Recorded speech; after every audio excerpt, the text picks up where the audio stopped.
now you live in this wonderful idyllic home which is called Lovedale, and you also call it Love Jail. So after coming here, when you think of people who believe there's a Swami here, there's a woman who seriously believes, many who are believers, and here you are somebody who's able to think through all this. How has this experience made you think of all these things that you have dealt with in your 5-6 decades of thinking life, from a rationalist person to a person who believes in the self being a bard S? See, bard, yes. Yeah. Yeah, bard, yes. Human subjectivity is broken. And that idea Zizek gives by a bard, yes. Just after, it's only 2 months I have been here in this place called Lovedale. Here, after coming here, some of the ideas have radically changed, When I was reading Lacan, for example, you see, in Lacan, he speaks about what is called symptom. It's not symptom. From symptom, he has taken this word symptom. Symptom in psychosis, a person is totally get rid of all the psychic forces like the big other in him, and he is broken. But in such situations, certain persons may build their own imaginary world. That imaginary world is what Lacan calls symptom. And when I was reading this, when I was in my book, you won't see this word symptom. Why? Because, I was not convinced of that. I could not agree with that there are mental patients who are really much healthier than we human beings, ordinary people, normal people. So what made you change? But after coming here, I met a young girl who both the legs are paralyzed from the age of 2. And she is happier than any other inmate in this place, you see. Then I interviewed her. When I found that she has a strong inner world of herself. She lives within that she believes that she is chosen specially by Jesus. She believes that every night God is speaking to her. In the morning, every day I see her going on writing the words God's. One day I was surprised to see that in her book she had written, God melts in man. So I asked her, what do you mean? God is melting. What is the meaning of this? She told me, God is love and love is melting and drifting down to human mind. I was surprised.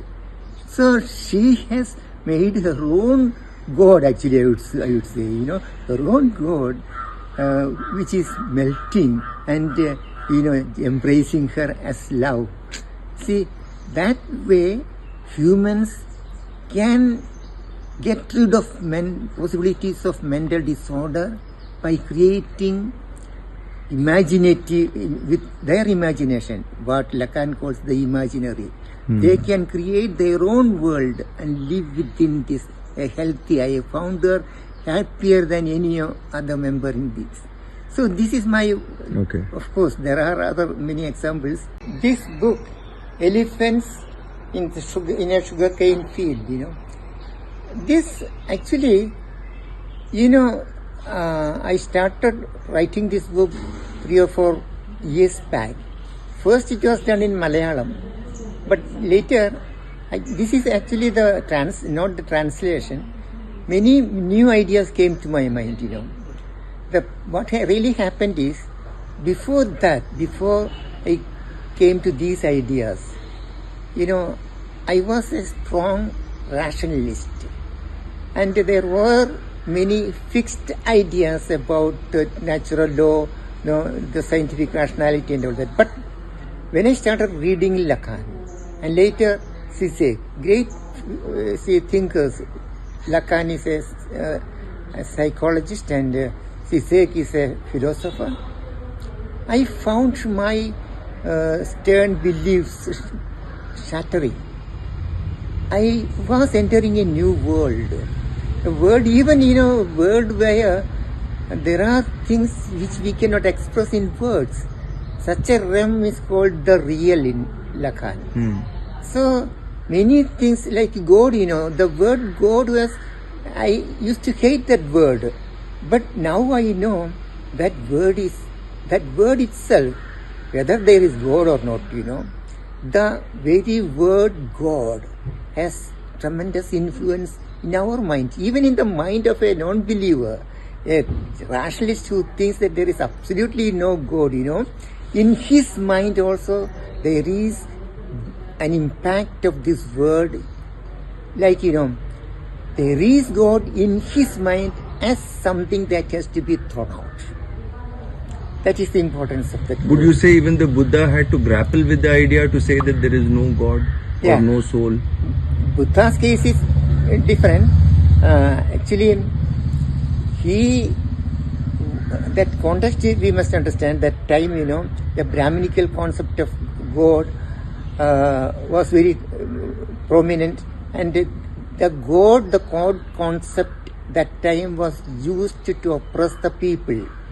So, for Buddha, actually was denying that God of the Brahminical mind, and he was against transcendental. Here, this God, what I call this God as a master signifier, as Lacan calls it, that's not a transcendental thing. It is the result of an inner dynamics of our life. We humans are always met with so many problems. We have anxiety, existential anxiety, and as a remedy, this word comes to our mind as something that gives us hope. We cannot explain what it is, but it is something that gives us hope.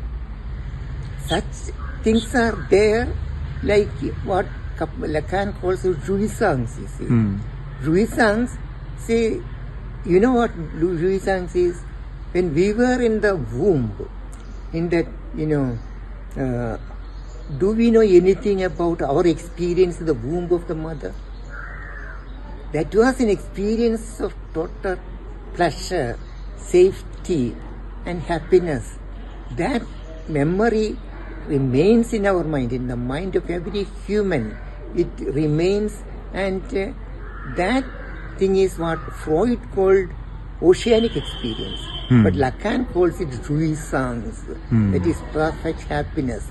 That perfect happiness is in our mind as a force, always, pulling us from daily life to a better new world. Even this jouissance is behind the Marxian dream of a classless society, a perfect society, the sense of perfectness that comes from this jouissance. We perceive anything depends on our desire also, you see. If we have read Buddha, if we have tried to understand Buddha, then that Buddha's image is there as a master signifier, as something that always attracts us. That Buddha sitting under a tree, that image is there. So when I find myself sitting under a mango tree, even unknowingly, the Buddha will come to my mind. This is, actually, consciously I am not aware of that. Consciously I am not aware that I just know that I am just sitting under this. So it is my question itself which is framed by the memory of this image of what we are told of the Buddha sitting under a Bodhi tree. Yes, your question itself is influenced by what is there in your, the word master signifier is very important. Certain images or words that influence us unknowingly from within our heart, they are called master signifiers by Lacan. We are always under the influence of many, many master signifiers. Like you are, at least when you ask this question, you are under the influence of the master signifier called the Buddha.